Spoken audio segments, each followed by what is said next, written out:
এটা আসলে কোনো ভারতই না, এটা হচ্ছে দক্ষিণ এশিয়ার আর এক ইসরায়েল। আপনারা অতীতকাল থেকে শুনছেন বাংলাদেশের পাহাড়কে নিয়ে ইসরায়েল অনেক দিন থেকেই বিদেশিরা একটা চক্রান্ত চালাচ্ছে যে জুমল্যান্ড তৈরি করবে বাংলাদেশের পাহাড়গুলোকে নিয়ে, আশেপাশের পাহাড়গুলোকে নিয়ে তারা জুমল্যান্ড নামে একটা নকশা গোপনে করছে এবং সেই জুমল্যান্ডে তারা ইহুদিদেরকে বসাবে। এই নকশা অনেকদিন আগে থেকে করা আছে, এটা নিয়ে আমরা ফাইট করছি। তারা পাহাড়কে সবসময় অশান্ত করে রাখে আমাদের পাহাড়কে এবং তাদের সাথে আমাদের ফাইট করায়। এটা একটা নীল নকশা। এরপরে ভারতের সাথে 2014 সালে 5ই আগস্ট আমাদের একটা ডিফারেন্স ক্রিয়েট হয়ে গেল। আমরা আওয়ামী লীগকে যখন তাড়িয়ে দিলাম, ভারতকে আমি এখনো বলতে চাই যে তখনও তোমরা আমাদের শত্রু ছিল না, কিন্তু যখন আওয়ামী লীগ গণহত্যা চালালো বাংলাদেশে, আওয়ামী লীগকে যখন আমরা সবাই মিলে তাড়িয়ে দিলাম, আওয়ামী লীগকে কোনো দেশ শেখ হাসিনাকে আশ্রয় দিল না। শেখ হাসিনা 300 ক্যাবিনেটকে আশ্রয় দিল না।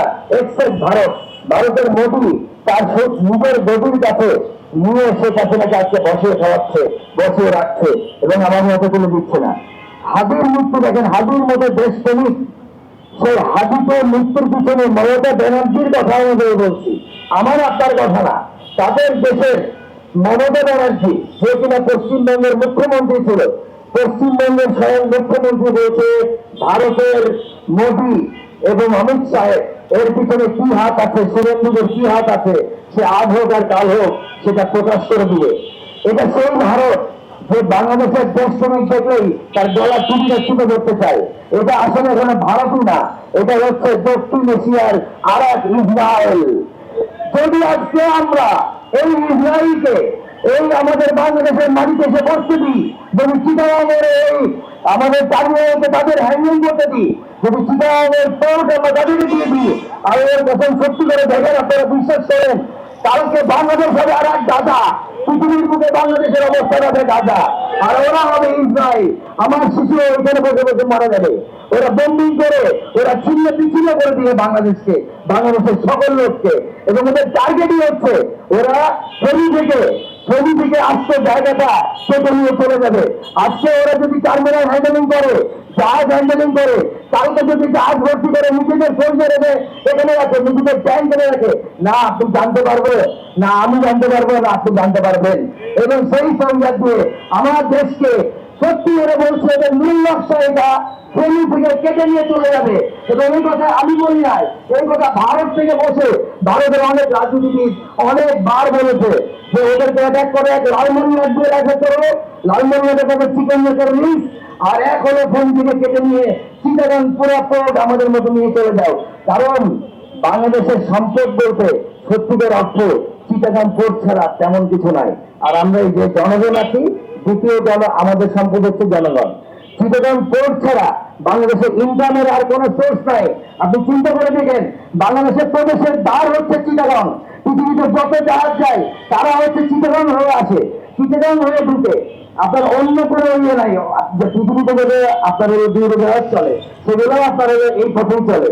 আপনি যদি আজকে চিটাগাং পোর্টকে তাদের হাতে দিয়ে দেন, তাহলে কিন্তু আমাদের সার্বভৌমত্ব চলে যাবে, আমাদের দেশের সমস্ত সম্পদ চলে যাবে, এবং আমরা আগামীতে কিন্তু আর এক গাজায় পরিণত হবো ইসরায়েলের হাতে, এই ভারতীয় ইসরায়েলের হাতে। এবার আমি একটা প্রমাণ আপনাকে দিই যে কেন আমরা এই কথা বলছি। আপনারা তো দেখছেন যেটা হচ্ছে দুবাইয়ের কোম্পানি, যেটা হচ্ছে ডিপি ওয়ার্ল্ড। দুবাই হচ্ছে ইন্টারন্যাশনাল বিজনেস হাব। আপনারা দেখেছেন যে ইরান, ইসরায়েল এবং ইউএসের যুদ্ধে দুবাই প্রত্যক্ষভাবে মদত করেছে হলো ইসরায়েল এবং আমেরিকাকে। দুবাই আসলে আমেরিকারই তৈরি করা আর একটা হাব, যেটা এখন মুসলিম নামে আছে, কিন্তু সমস্ত নন মুসলিম কাজকাম সেখানে চলে।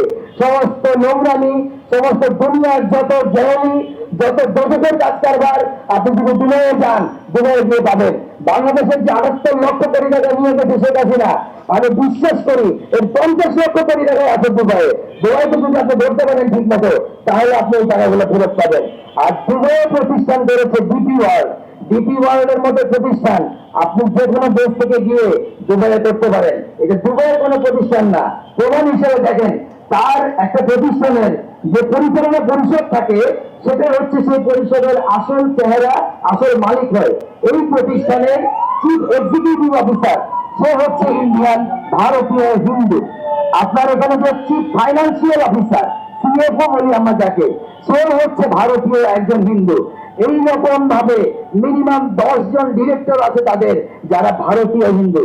একটা কোম্পানিতে যদি 15 জন ডিরেক্টরশিপ থাকে বা 13 জন ডিরেক্টর থাকে, তাদের যদি 9-10 জনই হিন্দু এবং ইন্ডিয়ান থাকে, আমাদের বুঝতে আর কষ্ট হয় না যে এইটা সম্পূর্ণ ভারতীয় একটা প্রতিষ্ঠান, যার মাধ্যমে ইসরায়েল এখানে প্রবেশ করছে। আর এজন্য ইসরায়েল এবং মোদী একই সুরে কথা বলছে যে we are not Indian, actually আমরা সবাই হচ্ছি ইসরায়েলি। এটা কিন্তু তারা ভিতরে ভিতরে বলছে এবং তারা ইসরায়েলকে দাওয়াত দিয়ে নিয়ে আসছে। কিন্তু তারা হয়তো ভুলে গেছে যে তাদের বাপ একটা দেশ আছে, যে দেশের নাম হচ্ছে ইরান।